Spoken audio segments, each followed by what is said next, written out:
Hey everyone, welcome back to Adventuring with Chris. And today it's officially spooky season. What a better way to celebrate October than by diving into one of the most iconic vampire movies, in my opinion, ever made, Bram Stoker's 1992 Dracula, directed by the one and only Francis Ford Coppola.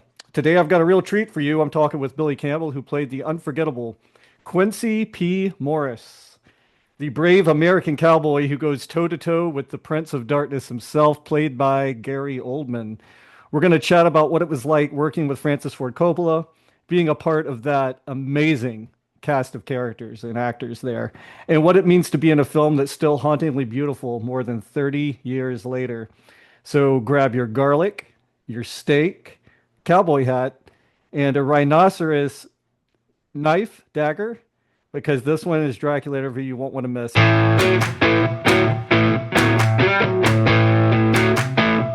All right, Billy.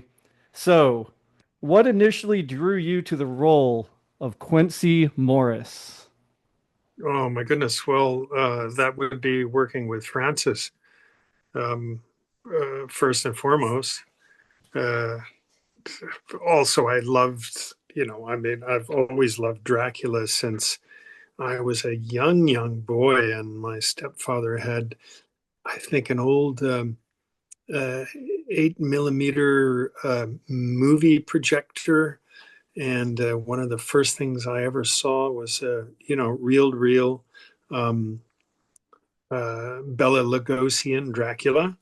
Uh, I had that in my brain from early on, and it was sort of a perfect storm of I want to do it.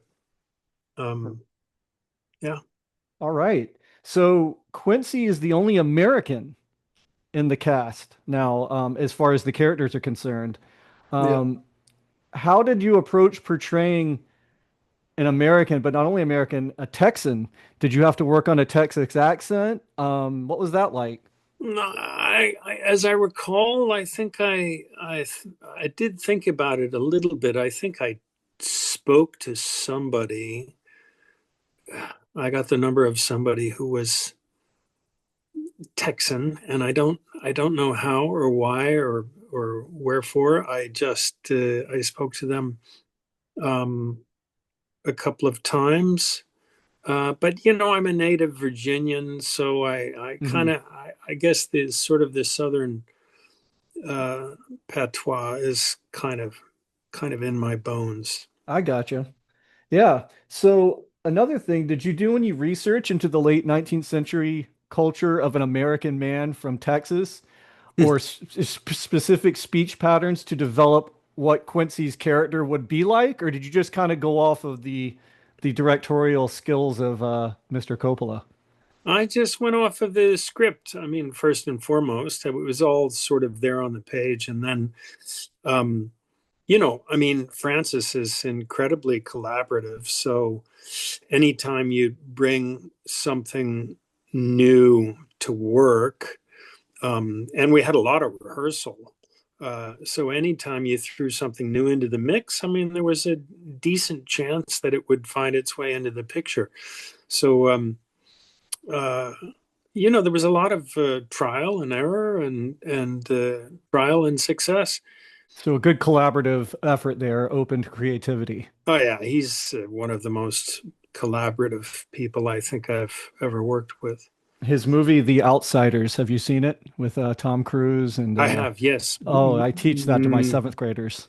many years ago. Yeah. Oh yeah. So, how did you interpret Quincy's relationship with Lucy Westerna? Do you think he loved her differently than your two other competitive suitors of Homewood and Seward? uh, I don't know. I expect he did maybe a little bit. I'm not sure. That's an interesting question. I would guess that he would think that he was maybe more well suited for Lucy than the other two. Arthur being a bit of a fop, and Richard's character. What was Richard's character's name? I believe it was, let me double check my notes here. I wrote it down earlier Oh, with Dr. Seward. yeah, Dr. Seward. Yeah. Dr. Seward being a bit clinical for her. I reckon that Quincy probably thought he was by far the best match. Um, yeah. So, I love it. I love it. So the Quincy's death is like probably one of I was watching it earlier during my in my mm. classroom. It's probably one of your more heroic moments in the story. How did you prepare for that emotionally? Do you have to when you do a death scene, is there more prep work involved? Or do you just go off the script and what the director tells you? Yeah, I don't think I mean, I'm not sure. I mean, I guess probably all death scenes are different in some way, but no, I I was a little bummed actually that that I did die at that moment because in the novel. Uh, Quincy cuts Dracula's head off and not Mina. But then I was like, wait a minute, this is actually pretty great because he's letting me stab Dracula in the chest with the knife. And then uh, I had this notion that there should be a shot, sort of there's a shot of over my shoulder of Dracula as the knife goes in and he roars. But then that there was no scheduled sort of complimentary shot over his shoulder of me, which I thought should be there. Um, because like the look on Quincy's face, like, what the hell have I just stuck my knife into? I just thought you want to see that. And he's like, you're absolutely right. You're right. And then he, gave instructions for an extra shot to be added and all of that. And then they shot it. And then in the end, they didn't use it. They in the movie they cut as soon as I plunged my knife into Dracula's chest. He roars, and then they cut to like a middling distant shot of Winona going no, and Oh man. I was just so bummed. Well, that I guess that happens a lot in your field of work where stuff you never probably know what ends up on the cutting room floor and Oh what. my God, more often than you can imagine. I feel like I've had great moments, uh, emotional moments, and all of it, and you know, they just disappear. And I had a moment in a show. I swear to God, I think I I might have won an Emmy just on this moment. And you know, and the director was no, it's a long story. Never No, mind. it's okay. But It happens. it It it happens. it yeah. Anyway, he So he cut it out. let's take a look. I don't know if you can see it. There's your outfit.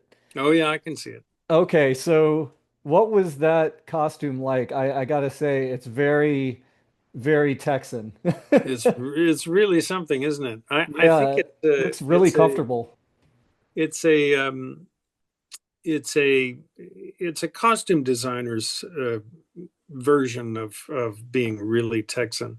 I'm not sure anyone in the actual state of Texas ever actually wore anything like it, but um, it's it's pretty fabulous. It's pretty Oh, fabulous. the costume designer, and I wrote her name down here. Aiko, Yeah, and it's eco. Yeah, Iko, and I don't want to mess up her last name, but it's Ikoshora, I think. And if I did mispronounce it wrong, I the think so. the the costume work was beautiful in Oh, that movie. it was fabulous, absolutely fabulous. She was really something. And so, what was it like? And we talked a little bit about working with Francis. Um, did he give you any demeanor guidance on what you should do with acting your character, or did you just kind of go with the script? I know sometimes the script's just No, so well written. but that's the thing, that I was saying earlier. Like, he let us discover the characters. We went up to Francis's vineyard for like 10 days Oh, wow. uh, early in the process. And we sat around a big square, bunch of tables pushed into a square, and the whole cast, and we read through the entire novel, Oh, right? wow. And the whole novel, if I recall correctly, the whole novel consists of diary entries by different characters. And so, we each read our own diary entries. And he encouraged us at that moment in time um, to, you know, because after we spent the 10 days there, um, we came back down to LA, and we had a few weeks of rehearsals in this rehearsal space in a church in Hollywood. Hmm. Um, and so he encouraged us to, if there was stuff that we really felt strongly about in the novel, to, bring that to him and like get him to shoehorn it in. And, he's like a sculptor working with clay when he's making a film, is the best way I can put it. And he just, slaps all this stuff in there, and then he mixes it about and spins it up, and then takes off the excess, and in the end he's really got something. He's very, very collaborative. He makes me think, that working with him must be a little like working with Mike Leigh, the British director, who does the same thing, gets a cast together, reads through his idea. Actually, he's maybe even more collaborative. He has an idea, this guy, Mike Leigh, he has an idea, and then he gets his cast together, and then he tells them, you guys go away, you two go away, work on a scene, in this situation. And he sends them all away to work on scenes together, and they all come back with what they've done. And then he puts it all in a big, as it were, a big bowl, and mixes it around and pares it down and makes a movie. And Francis is very much the same way, though he does have a script Hmm. already. And but he encourages you to do what you will, and to find your character, and to contribute to anything that you feel that you'd like to. And then he kind of makes a movie out of it. And Right. it's a super, super exciting. He's the most collaborative director I think I've ever worked with. That's great. That's Yeah. great. And so it had this movie when I first met my girlfriend, I told her I had never seen it. And I realized when I started watching it had this stylistic visual tone to it, and like Mm. Dracula's armor and everything just looked so artistic. Those sets. So what was it like on those sets? Did you guys go to locations? Were you on sound stages?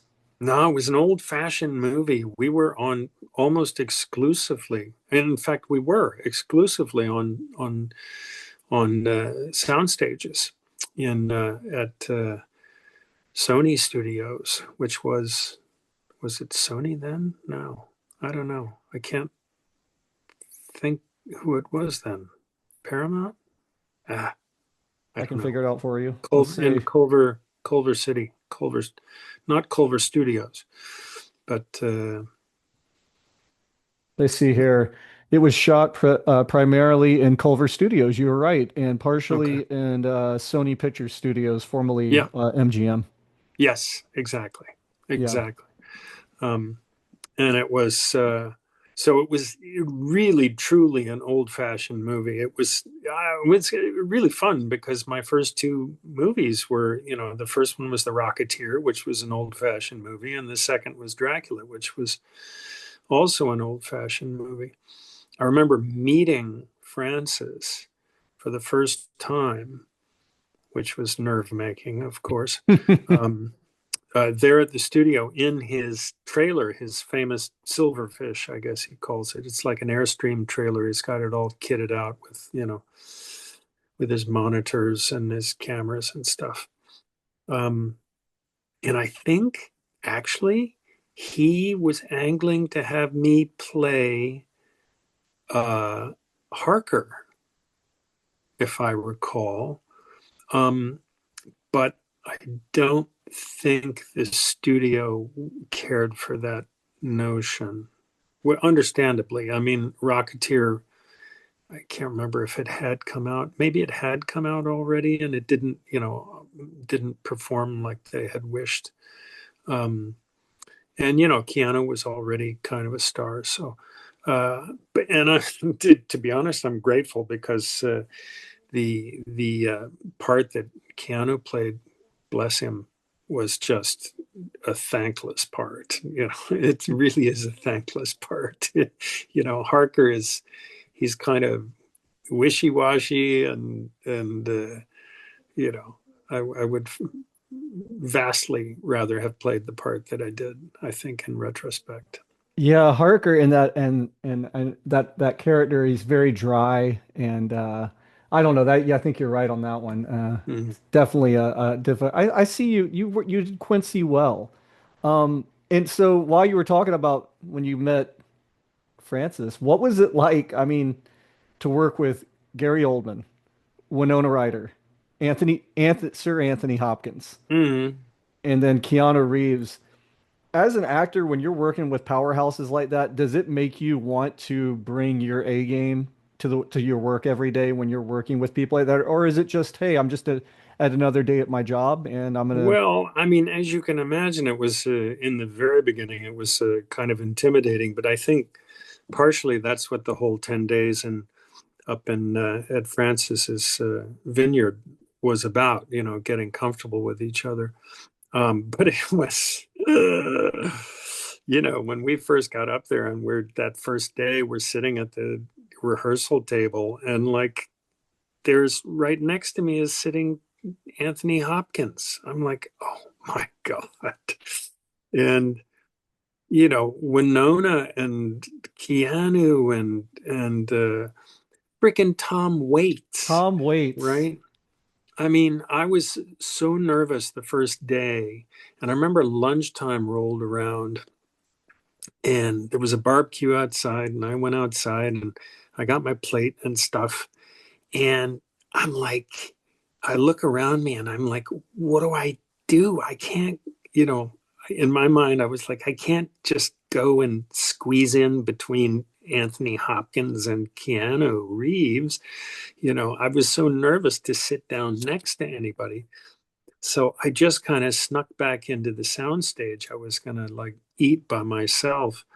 And just inside the door of the soundstage is a piano. And as I came through the soundstage door, I realized Tom Waits was sitting at the piano, like tinkling the keys.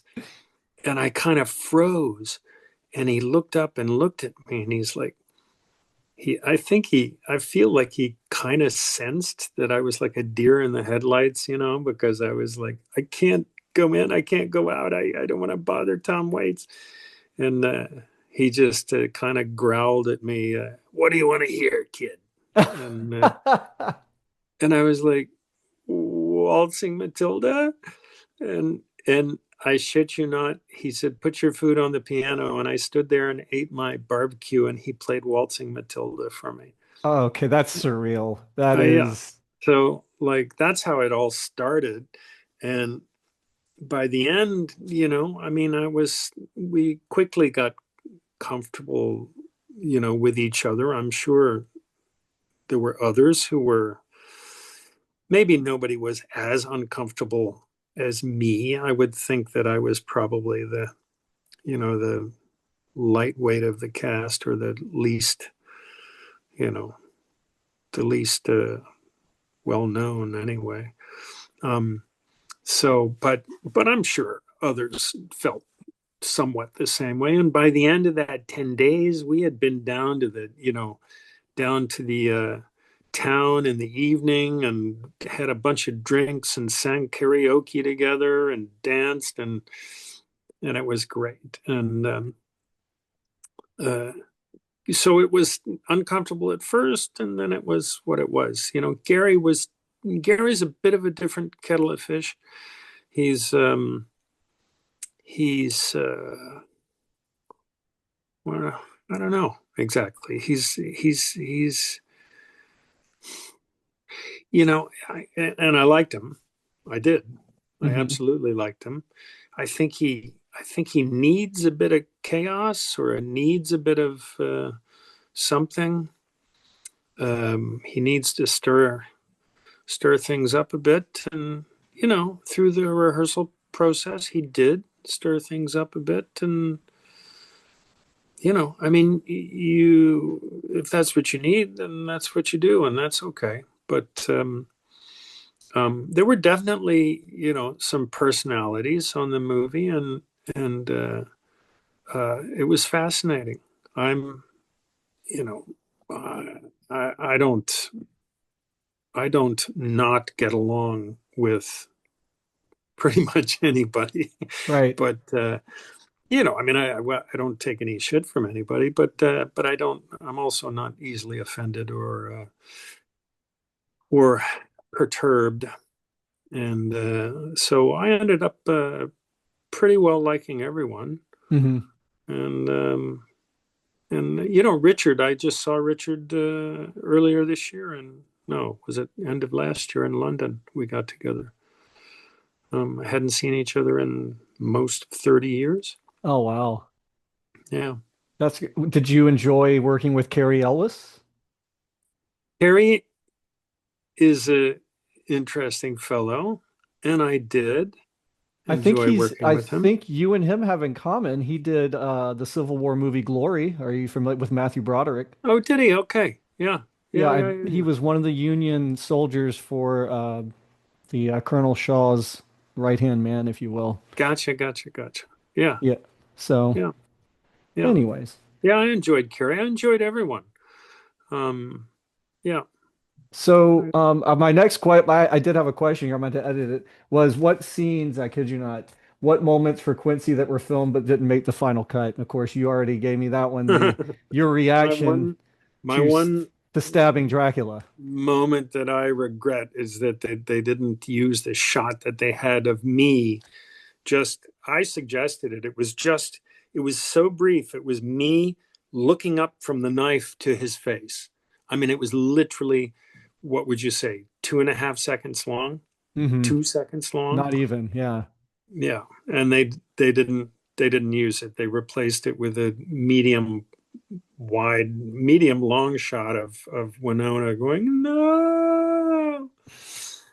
So What was the energy like at that final confrontation with Dracula scene that you were in? A lot of high energy moments there, a lot it was a going on. huge high energy moment because one of the reasons being that the some of the people being used for the people that were chasing us, or maybe the ones, no, we were chasing them, right, on Yeah, you were horseback. chasing Dracula, yeah, and Yeah, his entourage. and those guys who were playing, the ones running away from us with Dracula on the wagon, were Hell's Angels from San Francisco, who somehow or another, Francis knows them. And the guy who pulls me off of Dracula and I end up rolling around on the ground with, um, oh, I think does he stick a knife in my back or something? I I can't think he remember. does. I think one of his minions takes you out, if I Yeah, recall. yeah. Well, that guy it was the head of the San Francisco Hell's Dragon. I mean, Hell's Angels. Hell's Angels. Um, and I'm like, I when we roll around on the ground, there's a point where Francis like wanted me to hit him, and but I'm like, Francis, this close in, you don't really hit with your fist. You use your elbows, right? Because you're this far from each other, right? You can't, if you're Yeah, trying to use your fist, it's not, you got to use your elbow. right. And he's like, that makes sense. And the Hell's Angel guy was like, he's absolutely correct. and And so I did, but I rolled over and I like did my elbow and I actually hit him in the jaw. I mean, like Whoops. clocked him in the jaw. And then I was like, oh shit. And when Francis said cut, I got up. I was like, I was I was just afraid he was gonna like come, you know, take my head off or something. But he was like, no, no, don't worry about it. Don't worry about it. I think he was spitting blood. And but those guys, you know, they That's great. No, that's a yeah, great story. they're not so worried about it. Love it. So Quincy represents bravery, sacrifice. What do you think his character says about courage and love in the story of Dracula? What does his character say about courage and love? Yes. I don't know. Courage is, there's a saying, what is it, about courage that I think Quincy would subscribe to. Courage is not just a virtue, it's the form of every virtue at its testing point. Oh, I like And that. I can't remember who said that. Uh, uh, but, you know, I think he's like, uh, you know, a Victorian American, um, a Victorian age American, Hmm. uh, who, you know, would have that sort of vision of masculinity, you know, like would think of himself as heroic, and you know, he has to save the women and protect their virtue and uh, yeah, he's like an old-fashioned guy.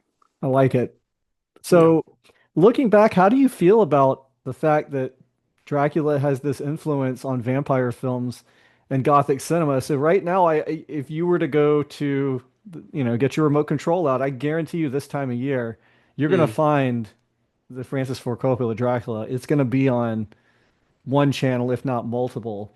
Oh, How I'm do you, sure. I mean, there's been so many iterations of Dracula in Mm. film. How do you feel about this particular one having such a lasting influence?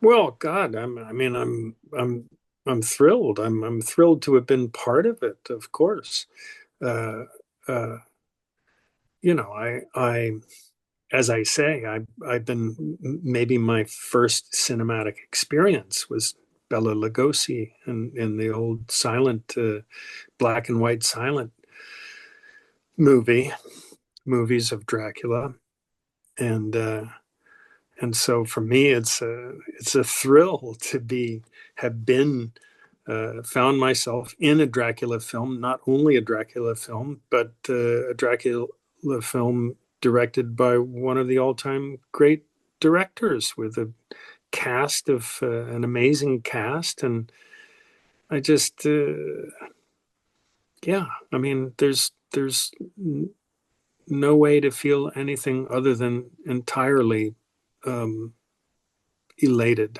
that I had anything to do with it.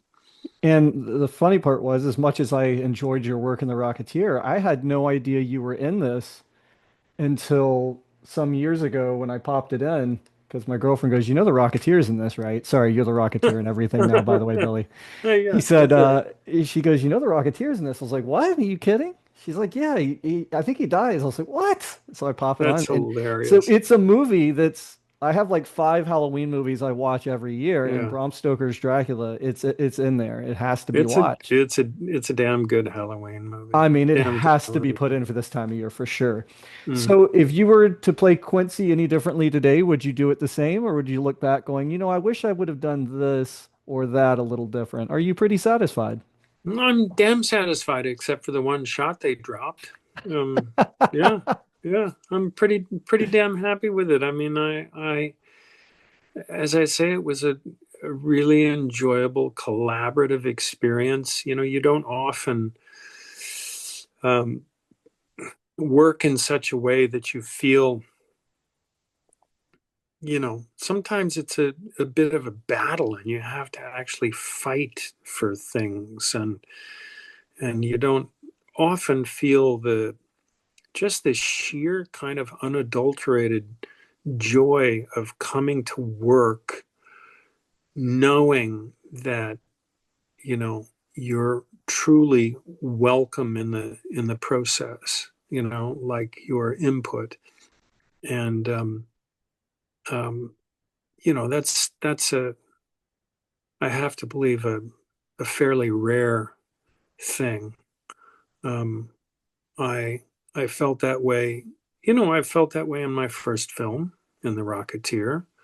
Uh, I absolutely felt that way in spades on Dracula, and I have felt that way every so often as I've gone along. Uh, but more often than not, it can be a bit of a struggle.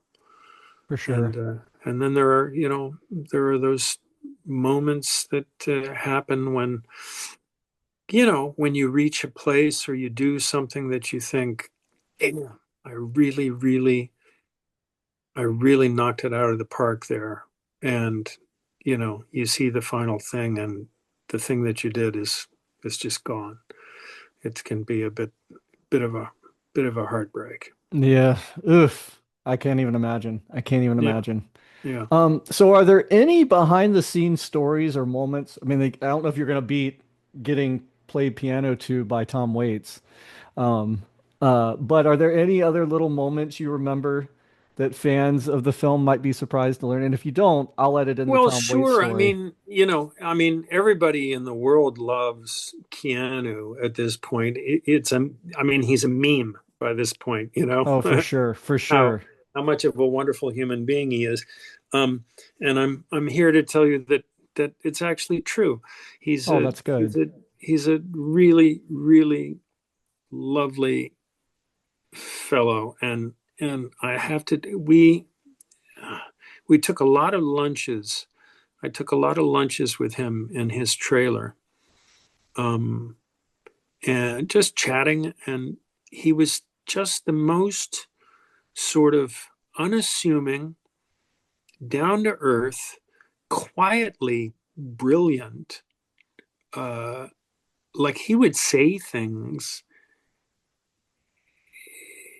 He has kind of a sort of a very creative and experiential perspective on things. And he would say things that I would think to myself at the time, like, I'm not I'm not sure he knows how brilliant he is. You know, he had a way of looking at things and talking about things that was, I mean, it verged on brilliant. And a really kind fellow. I remember I had this notebook I was writing in. I off and on kept journals for years. Um, and I had this notebook I was writing in. It was a nice little, with really nice paper, not fancy, but it's called an Allwich all-weather notebook. They're made in the UK, I think, or something, and the paper's kind of not waterproof, but water resistant or whatever. Anyway, it's a nice notebook, and he noticed me writing in it, and he's like, "Hey, man, what is that?" And I told him, and he's like, "That's a nice notebook." And I'm like, "Yeah." And I had about 10 of them at home, so I brought him a couple the next day and gave them to him, and he was appreciative. And so, like, I don't know how many years later, had to be 5, 6, could have been 8 years later. I don't know. I get a package from my agent in the mail. And now Keanu and I haven't been in touch with him since the movie. Like I don't, I'm in touch with Richard, and well, that's about it actually. Um, but it's impossible to stay in touch with everyone you ever work with. It's just not possible. But he's one that I sort of wish I had stayed in touch with because I adore him. Anyway, so many years later, I get a package in the mail from my agent, and I open it up, and inside are like two or three Allwich All-Weather notebooks and a handwritten note on a like a cocktail napkin or something. It was on a napkin, and it looked like it had been drizzling when he wrote it, but it was a note from Keanu, and it was very like, almost in his funny, creative way. It was like it was written by a beat poet or something, but you know, talking about he was walking down a street in Scotland and saw these notebooks and thought of me, and had no way of getting in touch with me. So he found out who my agent was, and he sent them to my agent, and my agent passed them on to me. Wow. So yeah, and that was, What a great guy. I mean, that was 5 years if it was a day later. Yeah.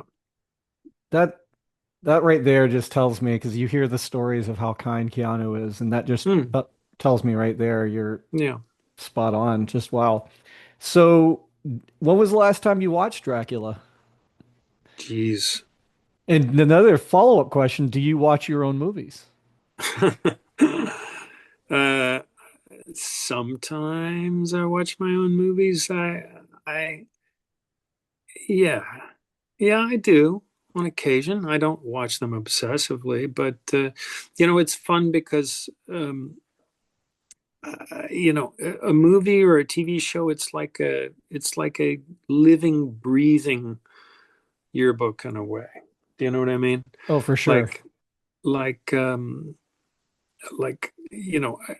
for every scene I can remember like where the set was. I can remember where in relation to the set the craft service table was, and things that happened on the day that the scene was shot, and I remember people and locations and what was going on in my life at the time. So it is a bit like a yearbook. So when I do watch them, it's not necessarily to see myself or watch my own performance, but just to get a just to relive a period of time. Um, but so yes, I do on occasion watch them. Um, and I haven't seen Dracula, but I haven't seen Dracula in, I don't know, probably a few years anyway. It holds Yeah. up and it really goes well this time of year. Yeah. I'd Yeah, have I to may have recommend. to. We have a nice big TV screen now, so I may have to get it cranked up here. Yeah, so do you have any other projects coming up you want to tell everyone about? I know you just wrapped on I Know What You Did Last Summer. Yeah, yeah, that came out, and it was. I think it didn't do the business that they had wished. Um, I have another little movie that I did in New Mexico before that, um, or no, after that, I think. What I did, I Know What You Did Last Summer was last year, getting on toward Christmas. Yeah, and then since then, I went down to New Mexico and did a little movie, um, which should be pretty weird. I can't remember the title of it though. What part That's of New bad. Mexico were you in? Las Cruces. Hmm. Okay. Las Cruces. Um, I think it was called like A Perfect Life or something.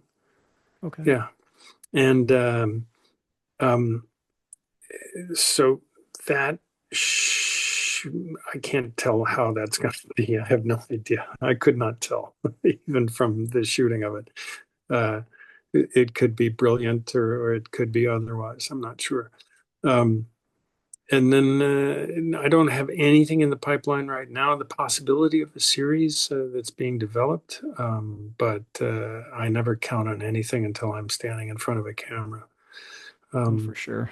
and the next thing I know that I have coming up that I'm excited about is a year away or more, a little more than a year away, and that's I'm going to play Abraham Lincoln again Ooh. for a live event, and Yeah, I played Lincoln once before for National Geographic, and I had about a week's warning before I had to do it. So I had barely had time enough to learn the words, but I I always sort of lamented the fact that I had so little time. Otherwise, I might have lost like, 30, 40 pounds and really got the Lincoln look. But You're tall. How tall was Lincoln? we're about the same height, I think, 6'4". You're 6'4". Okay, you got 4 inches on me. Yeah, I could definitely see you pulling off a really, really good Abraham Lincoln. So, yeah, Nat Geo docudrama called Killing Lincoln. Okay. And yeah, it was. I think it was reasonably good, and I just always regretted the fact that I had a week's warning before I had to show up to work. Otherwise, I would have loved to have dropped a bunch of weight and really got more of the sort of gaunt look that. Oh, I'm looking at your pictures now. Yeah, wow. Mm, mm. Okay. Yeah, oh, come on. Yeah, that one. That's definitely. Yeah, yeah, but that's a much healthier Lincoln than healthier looking Lincoln than he was. Uh, you Yeah, know, and Gettysburg is such a beautiful place. I sent you a sunset photo someone had gotten on the internet, and that place is beautiful. yeah, Right there. yeah, yeah. Just a spot to see. Well, November 26th, no, November 19th, 19. Gettysburg, Yeah, to hear you read the Gettysburg Address at the National Park. yeah, yeah, Now, will you be sticking around afterwards to meeting with the fans, or is this a yeah. I perform and think then I'm get out of supposed to there? be there for like 2 or 3 days. It's going to be a big like reenactment. So I arrive by steam train and do all the things that he did. No way. Um, yeah. See, I thought you were Um, joking. I was like, whoa, what? So they are no, going to let you come in on train and bring you in as it's if like a reenactment. Yeah. So I arrived by steam train, and they're gonna, you know, uh, yeah, it's gonna be a whole thing. that's that's Yeah. awesome. So Yeah. I won't say I'm definitely going to be there, and I'm going to bring a Rocketeer helmet for you to sign.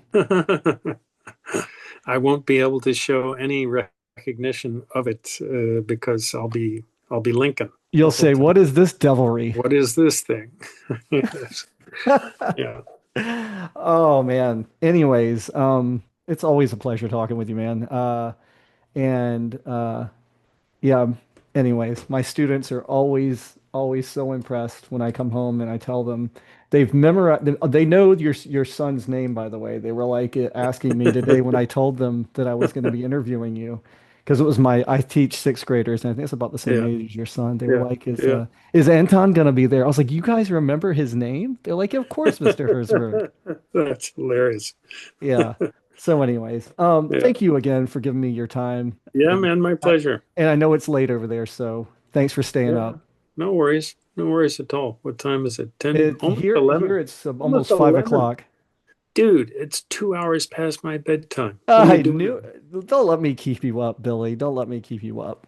Yeah. Anyways, thank you so much for taking this time to talk Yeah. about one of my favorite Halloween movies, Francis Ford Coppola's Dracula, and let your wife and son know I said hello. And hopefully November 19th we can have a chit chat in person. I look forward to it. Okay, Billy, we'll see you on the next one. All right, Chris, Have a take good care, one. man.